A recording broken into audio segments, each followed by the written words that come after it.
7 laps to go here at New Hampshire.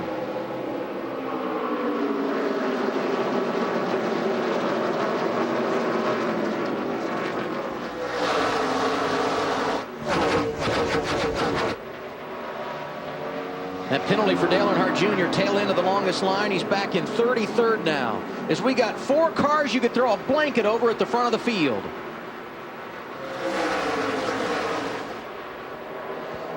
Denny Hamlin been quiet today, but he's up to 3rd here with just a handful of laps to go, Marty. His run back to the front wasn't very quiet, Adam. He was moving up through the field. He's a little bit of left rear damage. That's it. Chassis wasn't really affected for Denny Hamlin. They are about 5 laps short before that last caution on fuel. Mike Ford told him, once we go green, I'll give you a fuel number. But Denny said, it's hard to save fuel here. You're single file. Everybody's running the same speed, so there's really no opportunities here to save fuel, Adam, but they'll probably be about 3 laps short. Kurt Busch sees the door open on Ryan Newman. 55 to go, and this the battle for the race lead here in New Hampshire. Who are you watching, Wally? I'm watching the 24 car. I just think he's in the best spot right now to me. He's got a great car. He's got all the fuel he needs. So you're saying the 22 going around the 39 here could be a moot point? Well, yeah. I'm not sure. The 22 is shutting his car off under caution. So obviously he's thinking that he's got a fuel issue. So, I mean, if it comes down to having to save fuel, these guys are in big trouble. Kurt Busch unable to make the pass so far, but he has looked good driving inside of Ryan Newman the last couple of laps. And Ryan Newman looks really good off the exit of the corner, Marty. And he's having to drive so hard, Adam. After restarts, this is where the 39 of Ryan Newman is the worst. Takes about 10 laps for his car to come in. Even after a caution like we just had, it takes a while for it to come in. So he's having to drive extra hard. No shot of Newman saving fuel, and they're still just a little bit short as well, Adam. The 24 car is 10 laps better on fuel than the 4 cars in front of him. And he just backed off right there and let those guys kind of find their place back and get in position. He's just waiting for him to get lined up at this point in time. Because I'm telling you, he's passed every one of these cars at some point in time in the race. Yep. And his car is better than all these guys in front of him. Ryan Newman continues to hold off Kurt Busch. And Dale Earnhardt Jr. has been back and forth throughout the field today, and we told you a tire violation when he came to pit road a while ago.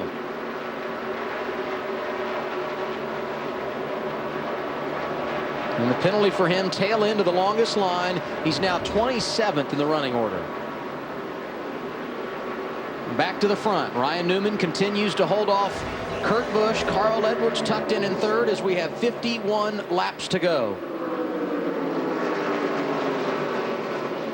Big time problems for the point leader coming in today, Kyle Busch. He has dropped back to 4th in the standings.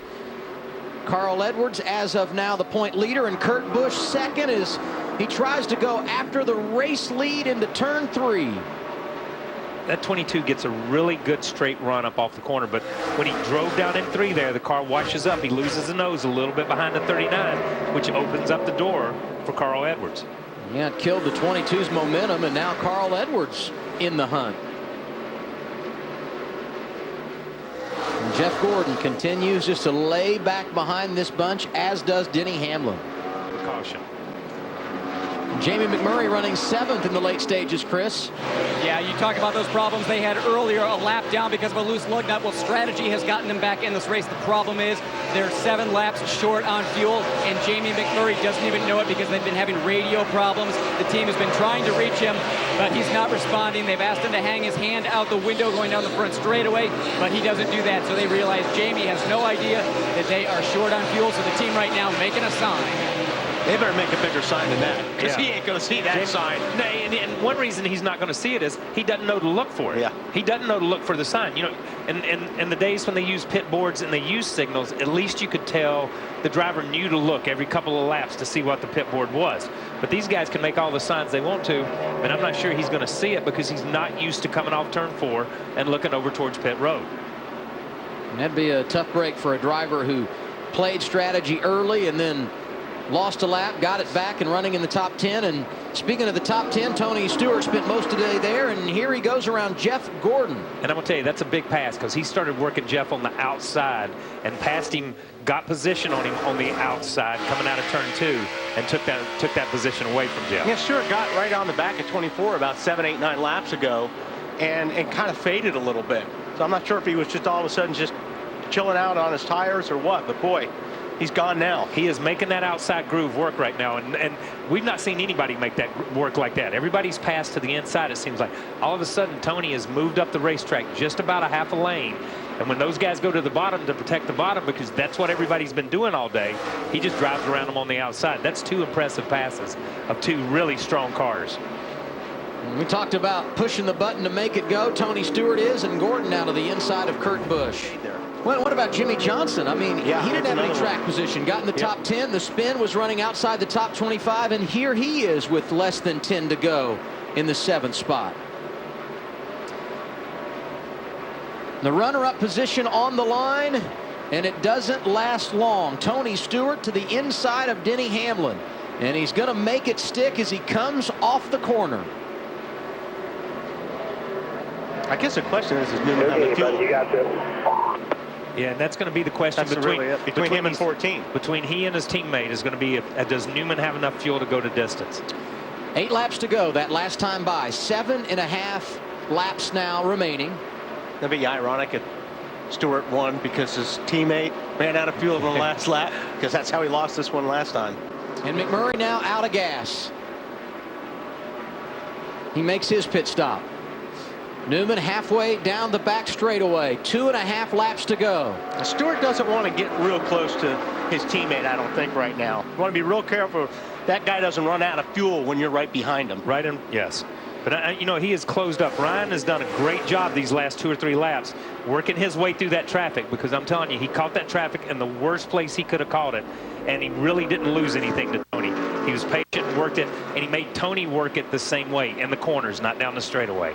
Last win for Ryan Newman on the flat mile in Phoenix. It came last April, and it was an emotional win for him, helping Tony Stewart to victory lane at Stewart-Haas. The 42 of Juan Pablo Montoya out of gas as the white flag goes in the air. Ryan Newman going to try and hold it together for one more circuit.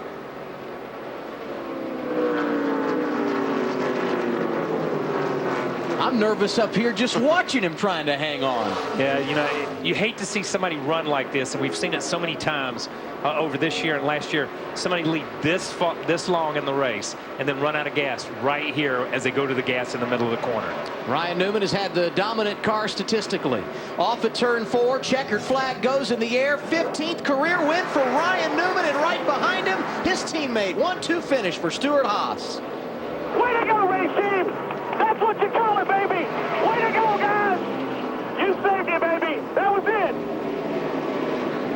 Look at all these guys running out of gas. Both the Penske cars out of fuel coming off of 4. I'm not so sure that Gordon didn't run out of gas. He dropped to 11th. Or has gotten, you see it smoking down there. I'm not so sure, and that amazes me because he was 10 laps better to the good. Yeah.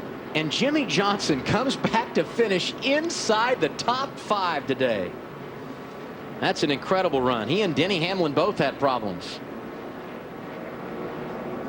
I was either going to get fired or hired. I didn't know what it was going to be. Great job. Ryan Newman able to get his first win of 2011. The 13th different winner in 19 races this year. The parity continues. And yet another driver trying to solidify his spot in the chase. The U.S. Army car, and the driver gets the American flag. Give him the New Hampshire hat trick. Ryan Newman with his 3rd career victory right here at the Magic Mile this afternoon. Perhaps the most enjoyable runner-up finish ever for Tony Stewart, seeing his driver Ryan Newman finish right in front of him, Ralph. Here he comes out of the car, your winner here today, Ryan Newman crawling out, and the shower begins here in victory lane. Oh yeah, the celebration is on for Ryan Newman, and it continues. It's going to take a bit to get in here. Congratulations. Glad to keep it refrigerated. Boy, that one really started back on Friday with you and Tony Stewart and this whole crew, the way you guys approached this weekend, getting a lot of long lap runs in Friday practice, didn't it? Well, we did what we had to do. We got to thank the U.S. Army. This one's for the soldiers. Thank you, guys. We've been working so hard to get this U.S. Army Chevrolet in the victory lane. Got to thank Sprint, Tornadoes, Haas Automation, Coca-Cola, all the people, Bass Pro Shops, NRA, all the people that have jumped on and helped us out, Wix this year. Just a real big team effort. Proud that we came home 1-2 just as we started, but really a great weekend for Stewart Haas Racing, and good points day. Man, just couldn't be more excited. I want to dedicate this. I lost a good friend of mine back in April, his Bo Slocum. So I lost him in April. I lost my grandfather 14 years ago this weekend. So it's sentimental for many reasons. What does this say about this team now as you guys get ready for the chase? Well, it puts us in a lot better position, that's for sure. Just in general, points-wise, getting that win, that's a great bonus in itself. But, we knew we were capable of it. We've been so close so many times this year. We had the top fives to prove it. We just hadn't been to victory lane. And, this was big. Sprint, was it Summer Showdown, $1 million, all that stuff? We got that in our back pocket as well. So just, look forward to Atlanta for that as well. Rare to see Ryan Newman get choked up. Congratulations to him. We go to Matt. Ralph, as an owner, you couldn't write any better script if you have a multi-car operation. 1-2 on qualifying, sharing the front row. And Smoke, what does this mean to have the cars finish 1-2? Your first 1-2 as an owner. I mean, this was a perfect weekend to have Ryan on the pole on us outside front row, and to sit here and get our first and second place finish. Just an awesome day for Stewart Haas Racing. These guys, you guys at the shop that aren't here, you guys did an awesome job. These things have been good. We just needed one day where we didn't have something stupid go wrong, and it happened for both of us today. And the summer, always your tough stretch. As Tony Stewart, the driver, do you like how the races are lining up as this team continues to take it to another level?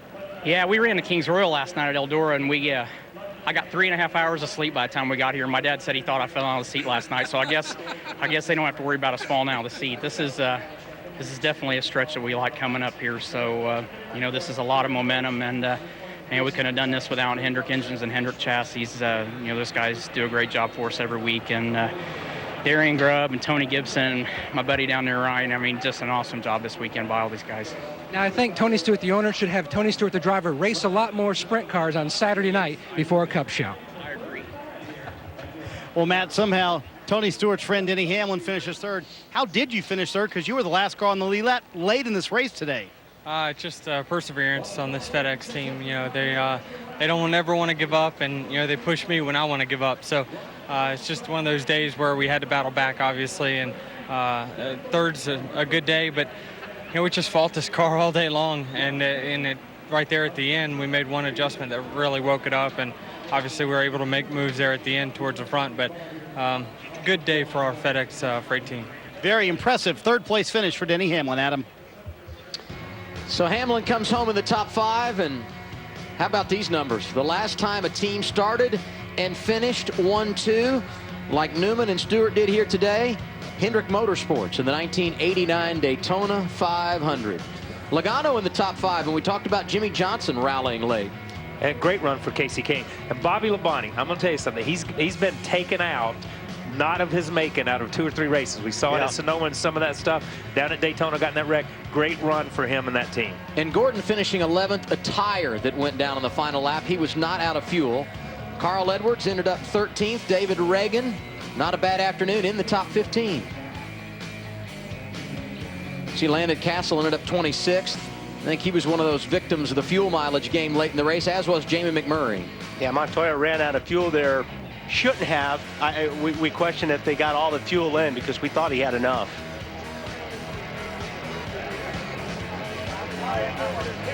Nice little celebration going on for Ryan Newman.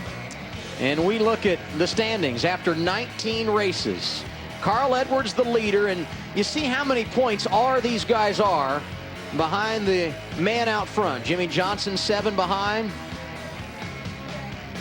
And now you see how many points they are in front of 11th position, what will really help decide their fate when they try to get into the chase. Exactly right. And when you start looking at Jeff Gordon there, he has 2 wins. Ryan, that win is important for him because he's only 16 points ahead of 11th place. But you see Dale Earnhardt Jr., who falls again and is only 7 out of that 11th place finish, or out of the 11th in points.